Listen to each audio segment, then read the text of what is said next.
በሁሉም ዚክሮች ላይ የማናጣው የሆነውን ታላቁን የአላህ Subhanahu Wa Ta'ala ስምን አላህ የሚለውን ስም ግን ብዙዎቻችን ትርጉሙን አናቀው።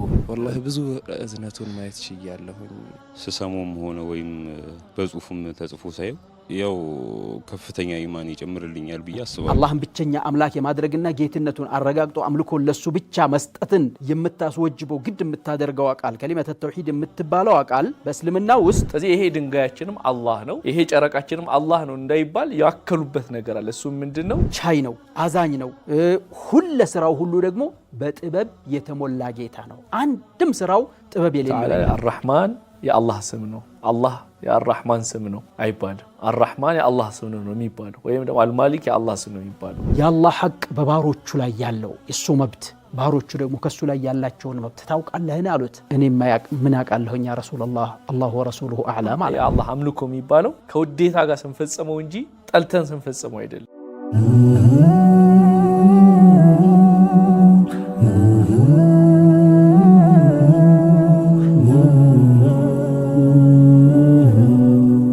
بسم الله الرحمن الرحيم الحمد لله رب العالمين والصلاة والسلام على رسول الله كبران أفريكا تي في ተመልካቾቻችን ይህ በባለፈው ፕሮግራሞቻችን እያየነው የነበረው ስለ አላህ Subhanahu Wa Ta'ala የምንነጋገርበት ፕሮግራማችን ነው። ስለ አላህ Subhanahu Wa Ta'ala መነጋገር የእውቀቶች ሁሉ ታላቅ ቁንጮ ላይ ያለ፣ ስለ አላህ Subhanahu Wa Ta'ala በመነጋገር ልቦች ይበራሉ። ስለ አላህ Subhanahu Wa Ta'ala በመነጋገር አላህ Subhanahu Wa Ta'ala በረከትን ያሰፍናል። ይህ እኛ በማውራታችን ብቻ ሳይሆን እናንተም በመስማታችሁ ተመሳሳይ ይሆነን ምንዳን አላህ Subhanahu Wa Ta'ala እየጠየቅን ዛሬ ኢንሻአላህ ስለ ታላቁ ስሙ የምንነጋገር ይሆናል። እሱም ሁላችንም ስንጨነቅና ስንቸገር የምንጠራው ያ አላህ ብለን የምንጠራው አላህ ስለሚለው ስም ትርጉሙ ምንድነው? ምን ማለት ነው? ከዚህ የምንጠቀመው ፋይዳዎች ምንድናቸው የሚለውን ከሼኻችን ከሼኽ ኑረላህ ሐሚዲን ጋር የምናወሳው ይሆናል። ከዛ በፊት ግን ተመልካቾቻችን የጠየቅናቸው ስለ አላህ ምን ያውቃሉ፣ ምንስ ይላሉ የሚለውን አይተን ከሼኻችን ጋር የነሱም ጥያቄ ካለ ለመልስ እንዲመቸን እሱን አይተን እንመለሳለን።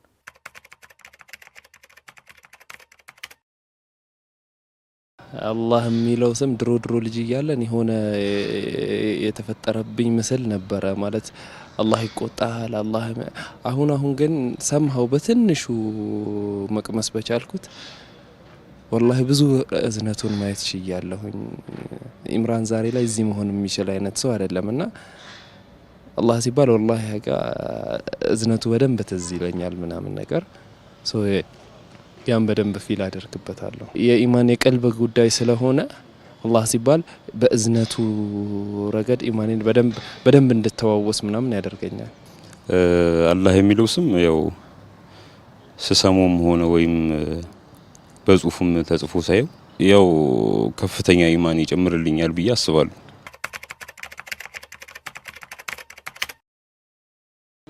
والله الله የሚለውን ምናልባት የሌሎቹን ስሞች በትኩረት ተነግረውን ይሆናል። አላህ የሚለውን ስም ግን ተረጓሚውን አላውቅም።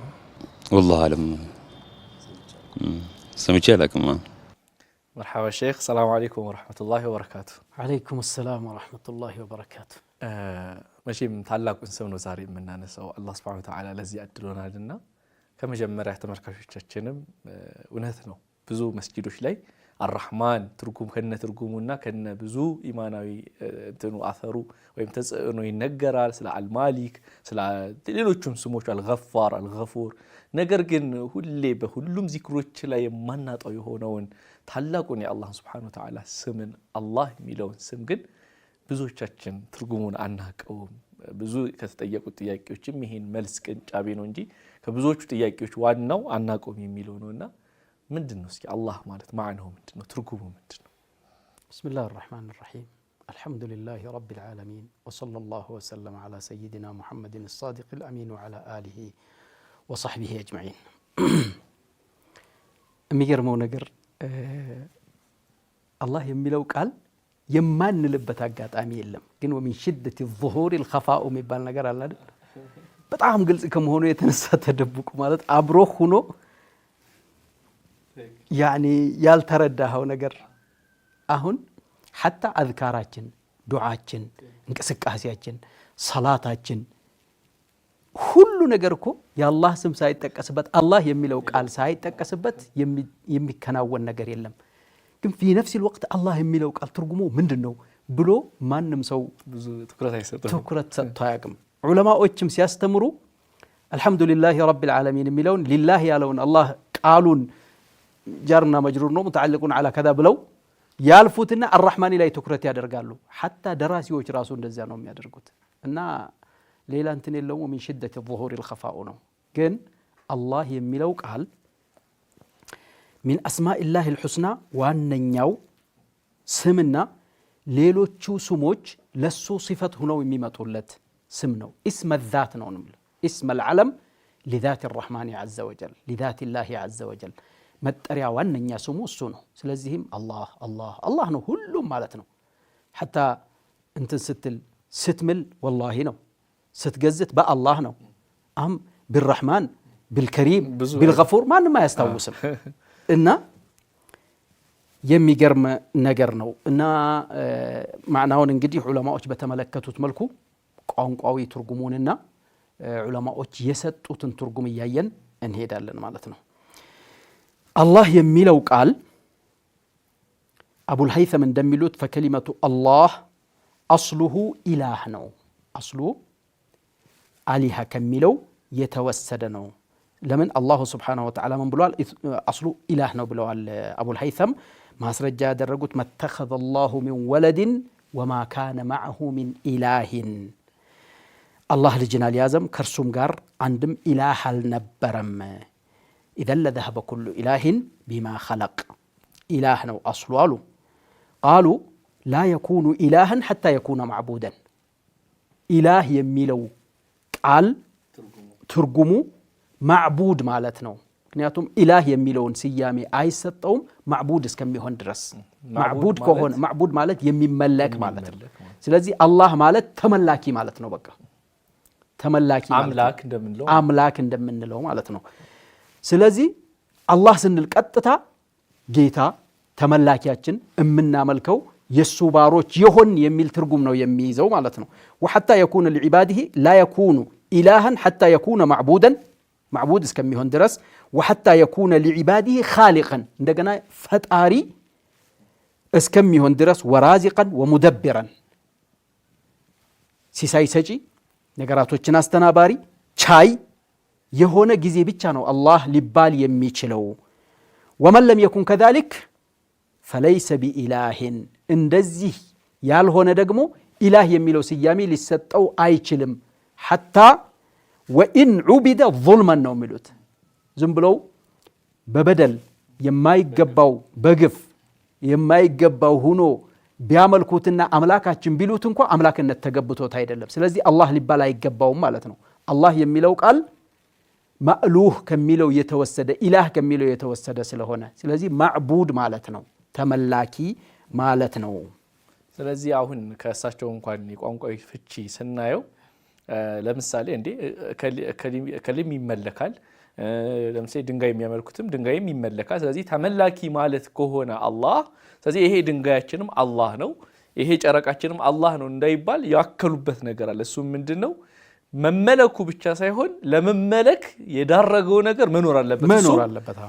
ፈጣሪነቱ፣ ሲሳይ ለጋሽነቱ፣ ምድርና ሰማይን ባጠቃላይ ሁሉ ነገር ዩኒቨርሱን ባጠቃላይ ፍጥረት ዓለሙን አስተናባሪ መሆኑ ራሱ አላህ ለመባል ወሳኝነት አለ። ይሄን ቁርአን ላይ አላህም ሲገልጸው ያ አዩሃ الناس اعبدوا ربكم الذي خلقكم والذين من قبلكم لعلكم تتقون الذي جعل لكم الارض فراشا ለምንድን ነው የምታመልኩት ሲል ኢብኑ ከሲርም እንዳብራሩት ለመመለክ የሚገባው ለምንድን ነው አላህ الذي جعل لكم الارض فراشا والسماء بناء وانزل رزق وانزل من السماء ماء ጠቀሰ ሁሉንም خلق ጠቀሰ الذي خلقكم ብሎ خلقን ጠቀሰ الذي جعل لكم الارض فراشا والسماء بناء وانزل من السماء ماء فأخرج به من الثمرات رزقا لكم فلا تجعلوا لله أندادا ስለዚህ ይሄን የሚያደርግ ነው ኢላህ ሊሆን የሚችለው። ይሄን የማያደርግ ኢላህ ብለው ቢሰይሙትም አምልኮም ቢሰጡትም ለኢላህነት ብቁ አይደለም። ስለዚህ ይሄንን ካደረገው ጌታ ውጪ ያለን ስያሜውንም መስጠት አምልኮንም ለሱ ማድረግ ግፍ ነው፣ በደል ነው ማለት ነው አይገባውም ተደርጓል ግን ይህ መደረጉ ግን የተከለከለ ነው ወይም በደል ነው فلذلك والإله سبحانه هو المعبود بحق إله በእውነት የሚመለከውም እሱ ነው ማለት ነው ሲመለክም ደግሞ መመለክ ተገቢው ሆኖ ማለት ነው መመለክ ስለሚገባው ማለት ነው የሚገባው ለምንድን ነው የፈጠረው እሱ ነው የሚያኖረው እሱ ነው የመኖር ምክንያትን ያመቻቸው እሱ ነው ስለዚህ ከዚህ አንፃር የሚገባው ሆኖ የሚመለክ ለሆነው ጌታ አላህ የሚለው ስያሜ ተሰጥቶታል አላህ የሚለው ቃል ከምንድነው የተወሰደው ኢላህ ከሚለው ቃል ነው የተወሰደው للعبادة وحده دون غيره ስለዚህ ابن تيمية عليه رحمة الله من ይላሉ قال ابن تيمية كذا بفيت وقد قامت كلمة التوحيد وهي لا إله إلا الله محمد رسول الله في الإسلام على معنى الألوهية لا إله إلا الله يا لجوا كلمة التوحيد بمبال يمتتاوقوا يتوحيد قال اللهم بتشنيا أملاك ما درجنا جيتنة الرجاء أملكه لسه بتشا مستأذن يمتاسوجبوا جد متادرجوا قال كلمة التوحيد متبالوا قال بس لمنا وسط بزي هنا يقومتشو بإله مالتنا من إله قال ابن تيمية عليه رحمة الله لا إله إلا أنت فيه إثبات انفراده بالألوهية بتملاك النت بجيت النت بتشنيا مهونون إثبات ما درج على اللبت ما تنات ما رجعت على اللبت ألوهية رقمه من بوسط إيزال تملاك النت من بوسط إيزال تتضمن كمال علمه وقدرته ورحمته وحكمته ይሄን ሁሉ በውስጡ ይዛል ኡሉሂያ ስትል አንደኛ ዕውቀቱ የተሟላ ነው ከየት እንደመጣህ ለምን እንደመጣህ ምን እንደሚያስፈልግ እንዴት እንደምትኖር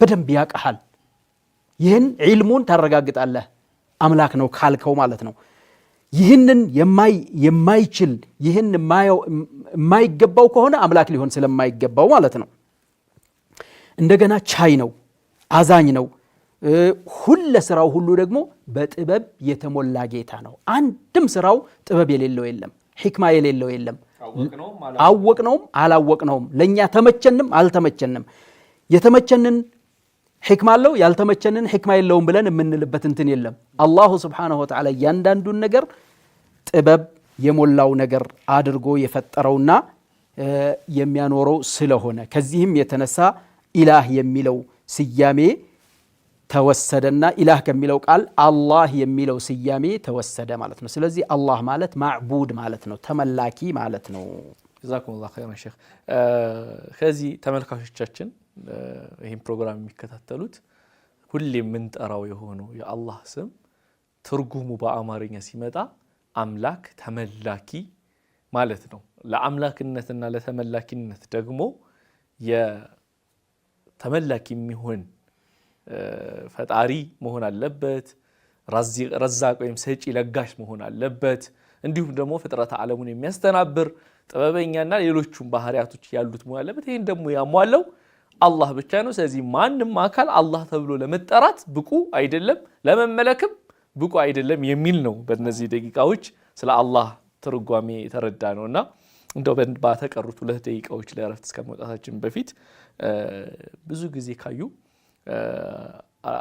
الرحمن الرحيم الخالق الرزاق የመሳሰሉት ስሞች ይጠቀሱና እነዚህ ሁሉ የአላህ ስሞች ናቸው ይባላል ነገር ግን ምን አይባልም አላህ የረዛቅ ስም ነው አላህ የአተዋብ ስም ነው አላህ የአርራህማን ስም ነው አይባልም የዚህ ሚስጥሩ ምንድነው ወይ ደግሞ ሐቂቃ ይሄ አላህ የሚለው ቃል እስሙል ዓለም የዛቱ መጠሪያ ዋነኛ ስሙ ነው ሌሎቹ ስሞች የዚህን የስም ምንድነው ውስጡ ያዘውን ማዕና እንደመዘርዘር ወይም ገላጮች ናቸው ከዚህ አንፃር አላህ ሲፈት ሆኖ አይመጣም ለሌሎቹ ስሞች ማለት ነው ሌሎቹ ስሞች ግን ለአላህ ሲፈት ሆኖ ይመጣሉ هو الله الذي لا اله الا هو الملك القدوس السلام المؤمن ብሎ ይመጣል ግን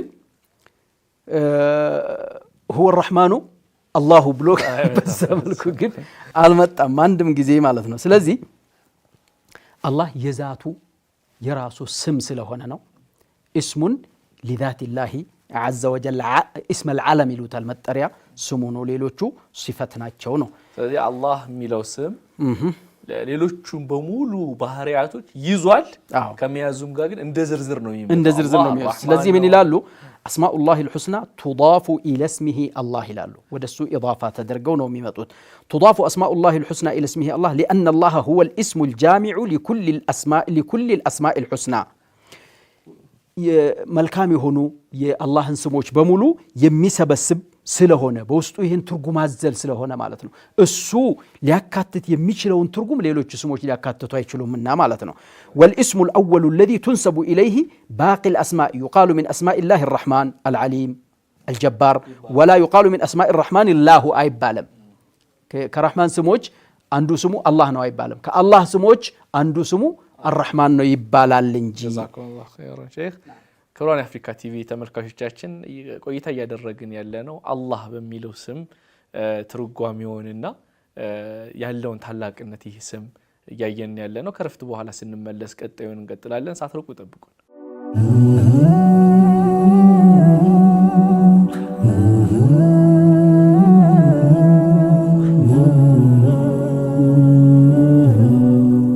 ክብራን አፍሪካ ቲቪ ተመልካቾቻችን ተመልሰን መተናል እያየን የነበረው ስለ አላህ Subhanahu Wa Ta'ala ስሞች ያወራን ነበር ሼክ ይቀር ነገር አለ ስለ አላህ Subhanahu Wa Ta'ala الرحمن የአላህ ስም ነው አላህ የአርራህማን ስም ነው አይባልም الرحمن የአላህ ስም ነው የሚባለው ወይም ደግሞ አልማሊክ የአላህ ስም ነው የሚባለው ይሄን ይቀር ነገር ካለ ብዙ ይቀር የለም ነገር ግን እንደዚህ ስንል አሁን በቃል ደረጃ ሌሎቹ ሲፈት ሆነው እንደሚመጡ አውርተን ያለፍ ነው ግን ቁርአንም ላይ አላህ Subhanahu Wa Ta'ala ሲገልጽ هو الله الذي لا اله الا هو الله الله እርሱ ነው ያ ከርሱ በስተቀር ሌላ አምላክ የሌለ የሆነ ጌታ አለና الملك القدوس السلام المؤمن المهيمن ብሎ በዚያ መልኩ ነው ሌሎቹን ስሞች የሚደረድረው እና የቁርአንን ጥቅሱን በቦታው ላይ ለማጥቀስ ያክል ብቻ ነው ወደ ኋላ መለስ ያሉት ኩት ከዚህ ምንድን እንረዳለን فهذا التخصيص لاسم الله ይህ አላህ የሚለው ቃል መለይ ልዩ ማድረጉና በዚህ መልኩ እሱ ከስሞች ሁሉ ዋና ነው ማለታችን ምንን ያመለክታል كون هذا الاسم دالا على الذات الالهيه የአላህን ذاتን አመልካች ነው አመልካች መሆኑን ይደልልናል ያንን ነው የሚያመላክ ይጠቁመናል ማለት ነው ይሄን ነው የሚያመላክተን لانه هو الاصل እሱ አስሉ እሱ ነው وهو الاسم الاعظم ትልቁ ስም በመባልም ደግሞ የሚታወቀውም እሱ ነው والاشمل ሁሉንም የያዘ ማለት ነው የስሞች ማዓኒ ሁሉ የስሞችን ትርጉም ሁሉ የያዘ لكل معاني الكمال ሙሉእነትን የሚገልጹ ነገራቶችን ሁሉ ትርጉሞችን ሁሉ በውስጡ ያካተተ ስም እሱ ነው ማለትን ይጠቁመናል እቺ ነው ያክል ነው ወደ ኋላ መለስ ብዬ ለማንሳት የምሞክረው ማለት ነው نعم ቁርአን ላይ አንድ ቦታ ላይ ሳይ هل تعلم له سميا የምትለውን ቃል ላይ በሲዩጢ ይመስልኛል ወይሳችሁ ዘግቦት ይሆነ የራሳቸው ይሆናል هل تعلم له سميا ማለት በአላህ ተብሎ የተሰየመ ታቃለህን እንደማለት ነው ብለውታልና እስኪ በዚህ ጉዳይ ላይ እንበል ምድር ላይ هل تعلم له سميا በሚለው ይሄ ተፍሲሩ ከሆነ አላህ ተብሎ የተሰየመ አለመኖሩ ይህ ምንን ይጠቁመናል ዝም ብለን ከተጨባጫችንና ከዋቂያችን ነው እንግዲህ የምንነሳው ሱዩጢም እንደዚሁ ዳሰው ነው እንጂ እንትን ብለው አይደለም ማስረጃ ደረጃ እንትን ብለው አይደለም ማለት ነው አሁን ዝም ብለ ስታይ በእኛ ዋቂዕ ከዱሮም ቢሆን حتى ኪታብ ላይ እንኳን በዚህ መልኩ ተጽፎ ስሙ ይሄ ሆኖ አይታው የምታውቀው ነገር አለ ኢዘን የለም እንደዚያ ከሆነ አላህ Subhanahu Wa Ta'ala ለዚህ ስም ራሱ ነው ክብር የሰጠው ማለት ነው ሌላ ቀርቶ حتى ረህማን ራሱ የለም ረህማን የሚባል እኮ ሰምቼ አላቅም ረህማን اليمامة ብቻ በውሸት እንትን ብሎ ነበር እንደውም ከذاب اليمامة የሚል ስያሜ አላህ አለበሰው ሙሰይለማ ተብሎ ከذاب ነው የሚባለው በቃ የመጨረሻ ድፍረት ሰርቶ ስለነበር አላህ በዚህ ቀጣው ፊርዓውን ራሱኔ አላህ ሚለውን ስም እኮ እንትን አልወሰደም አና ረብኩም ነው ያለው ረብ ደግሞ ማንኛውም የሆነ ነገር ሐላፊ የሆነ ሁሉ ለምሳሌ እቺ ኩርሲ ያንተ ብትሆን አና ረቡሃ ልትል ትችላለህ እንደ ቋንቋው ማለት ነው ግን አላሁ አትልም የለም በቃ عموما አላህ ተብሎ የተሰየመ የለም ይሄንን ክብር የሰጠው አላህ Subhanahu Wa Ta'ala እንግዲህ የራሱ መሆኑን ከሚያመለክቱ ነገራቶች ነው በየወስዳለሁኛ እኔ እንደተረዳሁት የአላህ የምትለዋን ቃል አላህ በቀደሪህ ሸርዕያ ወይም ቀዳኢህ ሸርዕያ ወቢቀዳኢህ ልከውንያ ከልክሏል። በቃ እንትን አደረገው እንዳይጠራ ማንም እንዳይጠራ አደረገው እንደማይሆን። ለምሳሌ ቀዳእ ሸርዕያ ላይ ስንመጣ ማንኛውም ሰው አላህ ተብሎ መጠራት በእስልምና ክልክል ነው። አርራህማንም ተብሎ መጠራት አርራህማንም እንደዛው ነሳለው። ወከዛሊክ በቀደር ራሱ ሰው ራሱ ለመጠራት እንዲህ ለምን ብዬ አልጠራም ስሜን ሐታ ካፊር ሆኖ ለምን አላህ ብዬ አልጠራም የሚለውን አልፈቀደላቸውም። አላህ ሱብሓነሁ ወተዓላ እንዲደረግ አልተደረገም እስካሁን እስከምናውቀው ወደፊት ባናውቅምና ይሄ ራሱ አላህ ሱብሓነሁ ወተዓላ ለዚህ አላህ ለምትለዋ ስሙ ምን ያክል ቦታ እንደሰጣት የሚጠቁም ነው የሚለውን አያለው እኔ በራሴ አኪድ ሐታ እኔ የሚገርመኝ ነገር አምላክ ተደርገው የሚመለኩት ነገራቶች ራሱ አላህ ተብለው ምናልባት አረበኛ ተናጋሪዎቹ ጣዖቱን የሚያመልኩትን አላህ ይሉት ከሆነ አላውቅም እንጂ የለም አላህ ተብሎ ሌላ ስያሜ ነው የተሰጣቸው። ለማንኛውም هل تعلم له سميا የምትለው ይሄን ብቻ ማዕና አይደለም ያለው ሱረቱ መርየም 65ኛ አንቀጽ ላይ የተጠቀሰች አያት ናት። አላሁ ዐዘ ወጀል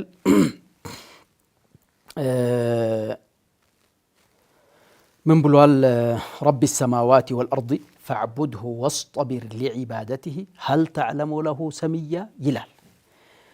የሰማያትና የምድር ጌታ እርሱ ነው አለና فاعبده ተገዛው واصطبر لعبادته ለሱ አምልኮ ለሱ መገዛት ታገስ صبر እዚያው ላይ ትዕግስት አድርጌ هل تعلم له سميا ለሱ አቻን ታውቅለታለህ እንዴ ከሱ ጋር አቻ ሊሆን የሚችልን ታውቅለታለህ ብሎ አላህ Subhanahu Wa Ta'ala ይናገራል። فمعنى قوله تعالى هل تعلم له سميا هل تعلم له مسامية ومشابها ومماثلا من المخلوقات ከሱ እሱን የመሰለ በሱ ስም የተሰየመ እሱ ጋር ሊመሳሰል የሚችል ከፍጥረታት የምታውቅለት አለነ የለም። ይሄ ምን ይላሉ ሼክ ሳዕዲ عليه رحمة الله وهذا استفهام بمعنى النفي المعلوم بالعقل አሉ። استفهام ነው ታውቅለታለህ እንዴ ሲሉ ጥያቄ ነው። ጥያቄው ግን ኢንካሪ ነው አታውቅም የለም ማለት ነው። عقل ነው ይሄን የሚረዳው። አይ ላ ተዕለሙ ለሁ ሰሚያ ምንም ያኒ የሱ ሰሚይ የሱ አቻ ሊሆን የሚችል የሱ ከሱ ጋር ሊገዳደር እኩል ሊሆን የሚችል የለም አይታወቅም። ለምን? لأنه الرب እሱ ጌታ ነው። وغيره مربوب ሌላው ደግሞ መርቡብ ነው ጌታ የሚኮንበት ፍጥረት ነው። አዎ وهو الخالق وغيره مخلوق እሱ ፈጣሪ ነው ሌሎቹ ሁሉ ተፈጣሪ ናቸው። እሱ የተብቃቃ ነው ሌላው ሁሉ ደግሞ ወደሱ ከጃይ ነው። ከሱ ሊብቃቃ የሚችል ፈጽሞ የለም። طيب ሼክ ይሄን ካን هل تعلم له سميا ላይ አላህ የሚለው ስም ማወቅ ወይም ደግሞ አላህ የሚለው ስም ኢማን ላይ የሚፈጥረው ተጽዕኖ ምንድነው? በጣም ብዙ ነው። እዚያ ላይ ከመግባታችን በፊት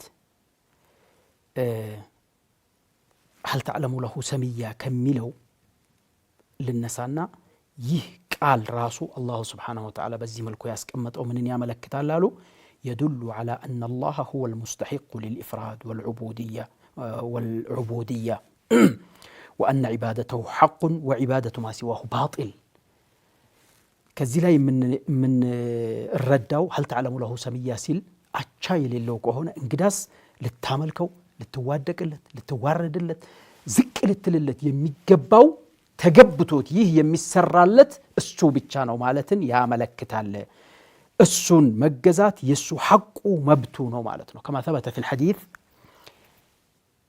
أن النبي صلى الله عليه وسلم قال لمعاذ بن جبل هل ምንድነው ያሉት أتدري ما حق الله على العباد وحق العباد على الله ያላህ ሐቅ በባሮቹ ላይ ያለው እሱ መብት ባሮቹ ደግሞ ከሱ ላይ ያላቸውን መብት ታውቃለህን አሉት።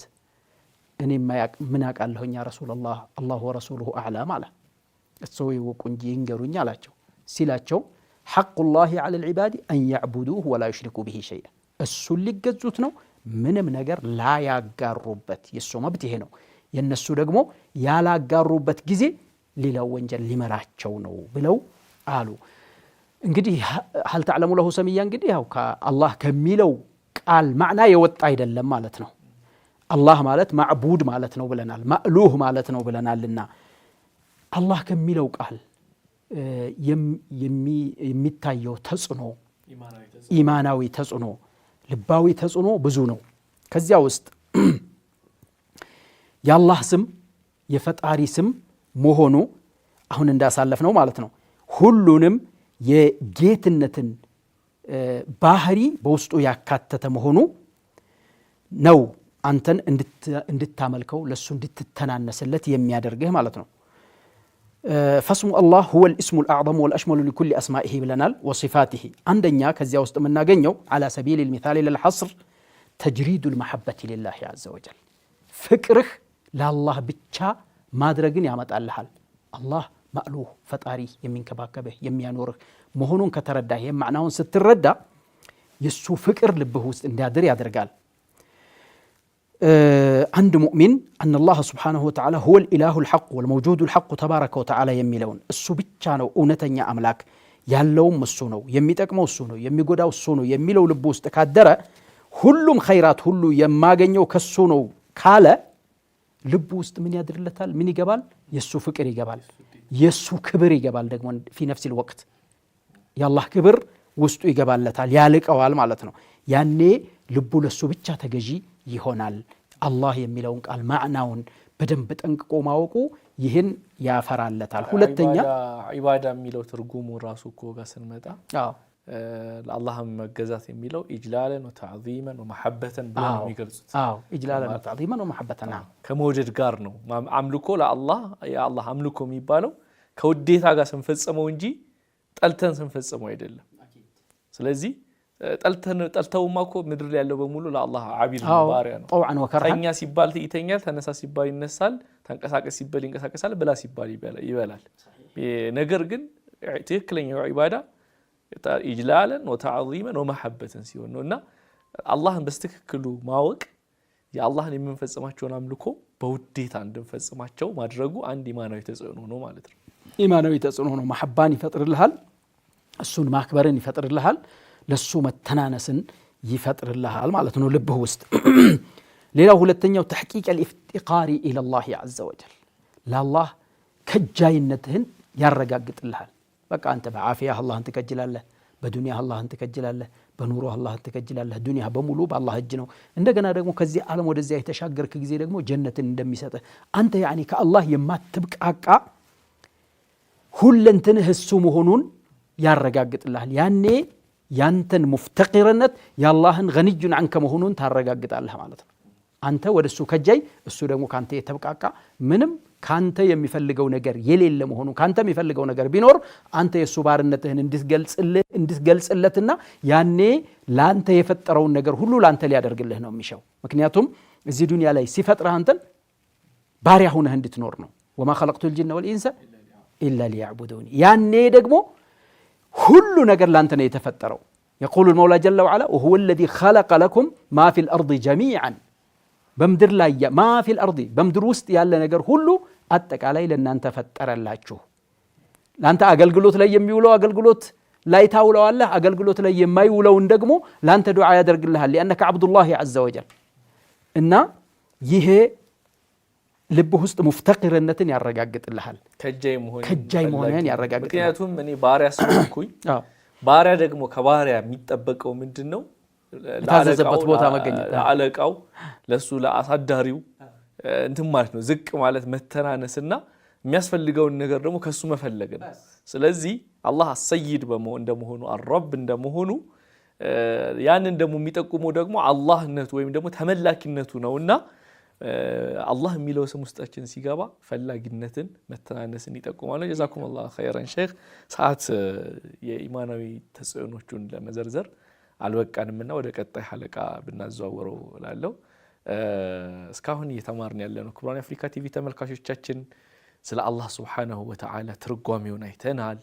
አላህ ሱብሓነሁ ወተዓላን አላህ ተብሎ የተጠራ ፍጡር እንኳን እስከዛ ድረስ ተሰምቶ አለመታወቁ አላህ በዚህ ጉዳይ ላይ በውሳኔው እንኳን በቀደሩ ራሱ ያልፈቀደው ጉዳይ መሆኑን አይተናል። እንዲሁም ደግሞ አላህ የሚለውን ስም ማወቅ ኢማናዊ ተጽዕኖ ምንድነው የሚለውን አንድ ሁለት ጠቅሰን ዛሬ ላይ ሰዓት ገድቦናል። በቀጣይ ፕሮግራማችን ግን ይሄንንና ሌሎችም ከአላህ ከሚለው ስም ጋር በተያያዘ የምናነሳው ይሆናል። የዛሬው ፕሮግራማችን እዚህ ጋር ይጠናቀቃል። በሚቀጥለው ፕሮግራም እስከምንገናኝ ድረስ ወሰላሙ አለይኩም ወራህመቱላሂ ወበረካቱ። Oh